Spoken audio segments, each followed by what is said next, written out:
All right, everyone. Big Will in the Weather Lab. I have been up since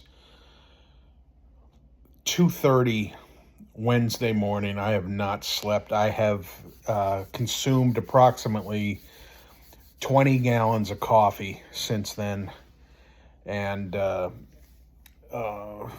12 pack of Monster Energy drinks, and I'm still going. But I have to take a nap, so this is going to be my last update. Right now, I am looking at a accumulation of 16 inches, topped with 1/2 to 1 inch of sleet.